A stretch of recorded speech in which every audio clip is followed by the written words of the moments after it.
zone because my income is dependent on me doing this, and so they're trying to sort of manufacture almost hatred of the opponent. Or I saw Golovkin. He walked past me as he was going to the to the ring. He looked. The only person I could ever compare to how he looked was how Manny Pacquiao looked when he boxed Ricky Hatton. He looked like he didn't have a care in the world, smiling. He was almost laughing, and Golovkin was like this. He walked in. He looked like he was walking, going for a walk through the park with his girlfriend or something. He just completely unconcerned, and a big smile on his face. Just walked through, and that makes me think that he doesn't fight for money. He doesn't try and drum himself into any kind of frame of mind. I think he fights because he likes achieving, and he likes winning belts, and he likes being a world champion, and he wants to be. I'm sure the money comes in handy, but he doesn't strike me as a guy who's fueled by anger or rage or hatred or greed for money, or desperation for money. He seems like a guy who's just a happy person in life. He's happy. He just goes in. He's going to have a boxing match. He's very, very good at boxing, and he keeps winning things. And that's how I sort of see him, his attitude, his approaches. And then you've got a problem. If you're coming to a situation where you're saying, well, we'll give you this if you'll absolutely annihilate yourself weight-wise, to the point where we know you won't be able to perform. Because he probably, no matter... There isn't enough money in the world to persuade him to do that, because he wants to achieve. So basically what he's saying, probably, in their negotiating, I haven't been party to it, what I think, he's probably said, I'm not... In fact, he has publicly said he's not going to come down. And in their negotiating, when they started offering money to come down in weight, to get closer to the weight that Canelo likes to box at, which is basically 155 pounds, he probably just said, no, no, no, no, no, no, no. And that's very frustrating. If the main thing that you were hoping was going to give you leverage was money, and the guy just doesn't care about money, or seemingly doesn't care about it, he's more interested, and even, look, tactically it might be a way of getting more money. If he beats Canelo, or he becomes the man that Canelo ran from, or refused to fight, it boosts him. It builds him closer towards being the guy that has all the leverage, that has all the pulling power, that becomes the worldwide renowned superstar. So he's just, and if it had gone to purse bids, then there's no weight loss attached to that. The fight's made at middleweight. It's a middleweight title fight. It's at middleweight, which is 160 pounds, 11 stone 6. And that would really advantage things in his favour. I mean, he's not a massive middleweight. I think he's come 159 pounds for like 4 of his last 5 fights or something like that, which would suggest if he's coming a full pound under that many times in succession, or that frequently, you're probably not struggling at the weight. Meaning that he's not a huge middleweight. He's not a guy that's going to come in at 13 stone or, 180 pounds or something. He's just not going to do that. So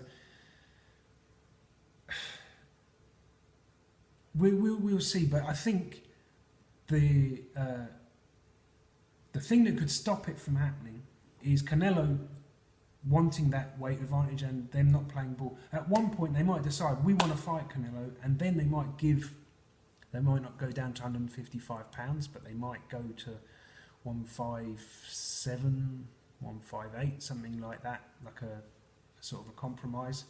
And Canelo's known to put loads of weight on between weigh-in time and the fight time, so maybe there is some sense there that Canelo thinks that by coercing them as much as he can, knowing that he's actually going to go up anyway, that's a way for the fight to be made. But generally in boxing, money speaks very loudly, and I think maybe Canelo he felt assured that, right, we'll just offer him some money and that'll be it. They'll get made, and because he sounded genuine to me after that fight when he said we don't mess. You wouldn't. How can you put yourself in a position where you say that and then 2 weeks later you say, oh well, hang on, no, I'm not happy. because he was like, "I'll have the fight, you know, right now if you want." That's the attitude he came to the table with, and I think he probably said it because he thought we'll just offer money and that would be how we'll work it out, but it hasn't happened. So now they've got a problem. Both sides really are going to miss out on a huge fight if they don't meet somewhere in the middle.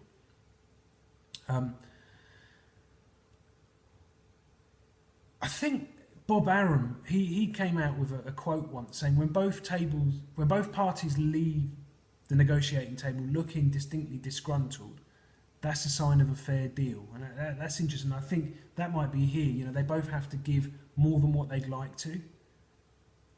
And they're probably used to having things pretty much their own way. Because if you've got Golden Boy behind you and you've got the MGM hosting the event and you've got Showtime or HBO putting it on pay-per-view, the amount of money is so big. And money's God in boxing. Money is the most motivating and influential factor in any boxing negotiating. If you've got those big, huge powers behind you, pretty much any argument, you're going to win it. You'll get your way. And you can influence a fight. Look, Amir Khan, the other week, fighting miles above fighting a guy much bigger than him.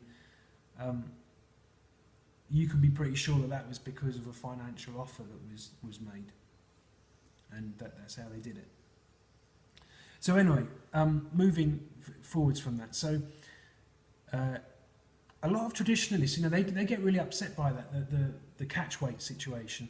But catch weights in boxing, I mean, they've existed for years. They definitely existed for years. They've probably existed for long further than what I can even think of. But I mean, you can imagine when Oscar De La Hoya fought Bernard Hopkins, they didn't come in at the championship weight. They just wouldn't, you know. And again, they would have done some sort of side deal, and that's how professional boxing works. So I don't think if Golovkin sits there thinking, well, I'm just going to stay at 160 and he'll have to do the same, the fight's just not going to happen. I can't see Canelo taking it at that. And that's why I didn't want to go at purse bids, because if it goes to purse bids and there's no negotiation on the weight, it's at middleweight, you have the fight. Which is probably why he said in advance, you know, see you later. And if you want the fight to happen, then you're going to have to sort of get off your high horse and do a deal, not sit there trying to sort of swerve me into a purse bid. But it might be a favour. Look, the stalling point that we've got might allow the fight to marinate a little bit, be bigger next year. We don't want to be waiting like 2 years, or we don't want to wait any longer than a year. If it's next year, I'm perfectly fine with that. We don't want to wait like longer than that. We don't want another Mayweather-Pacquiao situation. That didn't do anyone really any favours. It was too much. And by the time they had so much waiting, Mayweather and Pacquiao could have fought each other 3 times. They'd have made even more money than what they did. But instead of that, we had to wait for one huge anticlimax.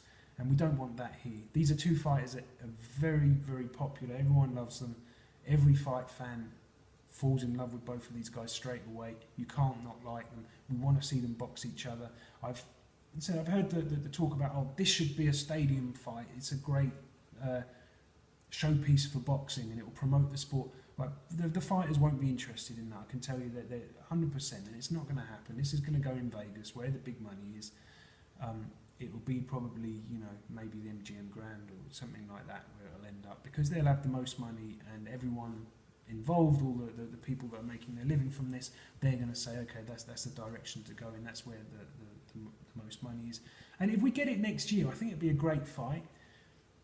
If it's a really good fight, we can have a rematch and everyone earns again. So I think that there's every reason for these guys to sit down, get it together, make the fight happen, and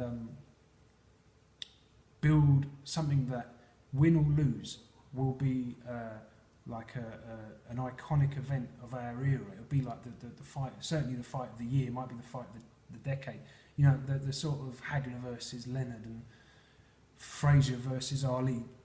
Could be one of those kind of fights, a fight that just remains in the sort of history books for years. And that's what we want. We want to see fights like that made, not for financial or weight issues or whatever, them not being made. But they both got to compromise.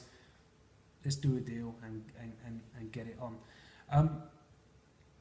I think if the fight is promoted well, you've got two amazing boxers. I think it will be anyway, regardless if it's a stadium or a casino. I think it will be a fight that really elevates the status of boxing and sort of does everyone a huge favour. You know, brings us all into line with the big sporting events that sort of basically what's the word, that make our sport what it is. You know, the Hagler Lennon's type fights that has happened. And look, there's also motivation for, if you look at, there's a guy called Al Heyman, you've probably heard him, he's a boxing guy. He's been putting on loads of title fights, and before he came on the scene it was like Golden Boy, Golden Boy, Golden Boy, Top Rank a little bit, but for me it was like really Golden Boy and Top Rank then. They were like the big promoters and in the world, the biggest. And a lot of their thunder has been taken away by this Al Heyman, who's putting title fights on, he's paying huge amounts of money, he's doing it in a completely different way to the traditional way, or the way that traditional promoters put events on, and he's really ruffled a lot of feathers and upset a lot of people from the way that he's been operating. And this would be an opportunity for Golden Boy to steal back some of that credibility. Like I say, I mean, Golden Boy they're a good promoter. You know, they stream a lot of their fights. They do lots of things that are really good for boxing. And if they put this fight on, that will put them again at the top of the pile, or in line with the top of the pile in terms of promotion and getting their notoriety back again. You've got to applaud the WBC for their stance on this. For once, we have a governing body that I'm sort of really giving credit to, but at the same time, they have to live in the real world, and they have to operate in a way that allows deals to be done rather than prevents them from being done. And what they've done there is try to be strong and firm and put their foot down, but so far it hasn't worked. So there has to be some movement there, you know. And but fair play to them. If I had a hat on, I would tip it right now to Mauricio Suleiman, because he did try his best to try and make this fight happen and allow boxing to flourish and be great and be fair. Even though the deal wasn't quite what both of them wanted to see, it could have been the sort of the turning point for the WBC, and really sort of put them in good stead. And hopefully they'll be part of the big fight when it does happen.